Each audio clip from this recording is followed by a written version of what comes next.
Hello everyone, देखिए अब question number second of exercise 12.1। देखो क्या कहता है, the radii of two circles are 8 centimetre and 6 centimetre respectively. तो देखो दो सर्कल बनाओ यहाँ पर, एक थोड़ा बड़ा एक थोड़ा छोटा बना दिया, क्योंकि रेडियस एक में कितनी है 8 सेंटीमीटर है और एक में जो रेडियस है वो कितनी है, ये मैं R2 मान लेता हूँ 6 सेंटीमीटर है। ठीक है, कहता है find the radius of the circle having area equal to the sum of the area of the two circles. देखो जैसे कि पिछला जो क्वेश्चन था, क्वेश्चन नंबर फर्स्ट, उसमें क्या बात बोल दी थी उसने, सर्कमफ्रेंस की कहानी बोल दी थी। यहाँ पर बात किसकी हो रही है, एरिया की हो रही है। तो देखो यानी कि जो नया सर्कल है वो ये कह रहा है इसकी आपको रेडियस बतानी है। ठीक है, मान लो ये मैंने आर ले लिया, ये न्यू सर्कल हो गया और ये फर्स्ट सर्कल हो गया, ये वाला सेकंड सर्कल हो गया। ठीक है, तो इसमें वो आपको क्या कह रहा है कि रेडियस बताओ नए सर्कल की जिसमें इसका एरिया जो है इक्वल होगा इन दोनों के एरिया के सम के इक्वल। तो यहीं से आपको क्लू पता चल गया। अगर पिछले क्वेश्चन में देखो आप, तो वहाँ पर क्या था, सर्कमफ्रेंस की बात थी कि जो नया सर्कल बना है उसमें जो सर्कमफ्रेंस होगी वो किसकी इक्वल होगी, जो ऊपर वाले दो सर्कल थे इनके सर्कमफ्रेंस के सम के इक्वल। तो वहाँ से कहानी हमें पता चल गई थी कैसे करना है। यहाँ पर क्या है, कहानी एरिया से रिलेटेड है, समझ रहे हो, तो एरिया के फॉर्मूले लग जाएंगे। तो देखो जरा क्या होगा यहाँ पर, area of new circle, area of new circle is equal to किसके होगा, उसने जो बोला है एरिया ऑफ फर्स्ट सर्कल, दोनों के सम के एरियाज के इक्वल बोला ना उसने, तो area of first circle plus में एरिया ऑफ सेकंड सर्कल।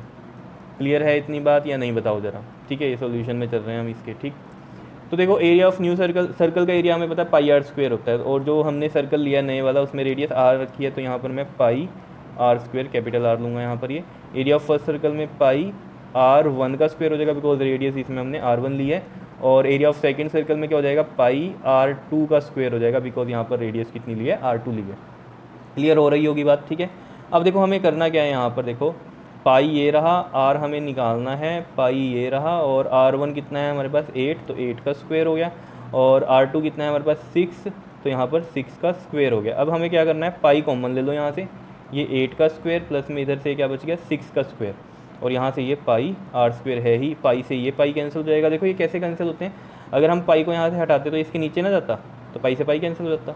इस तरीके से हम डायरेक्ट भी ऐसे कट कर सकते हैं इसको। ठीक है, तो अब देखो आर स्क्वायर कितना होगा, 8 का स्क्वायर कितना होता है, 8 8 का 64, और 6 का स्क्वायर कितना होता है 36, तो ये कितना आ गया आपके पास 100, 64 प्लस 36 करोगे तो 100।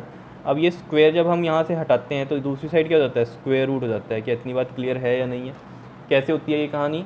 देखो जैसे ये था आर स्क्वायर इक्वल टू में 100 था, तो हम क्या करते हैं square root on both side करते हैं, तो ये आर स्क्वायर और ये रूट में 100, square root on both side में, और ये स्क्वायर से ये रूट कट जाता है, तो आर इक्वल टू में रूट में 100 आ जाता है। नहीं तो आप डायरेक्ट इसको समझ सकते हो कि जब हमें एक साइड स्क्वायर और एक साइड कुछ नहीं है, तो स्क्वायर हटाना है तो दूसरी साइड क्या हो जाएगा, स्क्वायर रूट हो जाता है।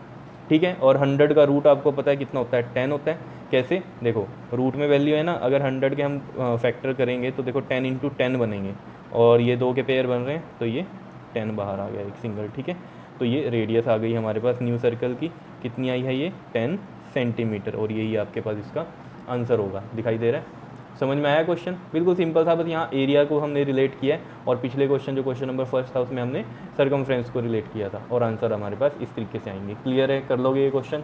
ओके जी, थैंक यू।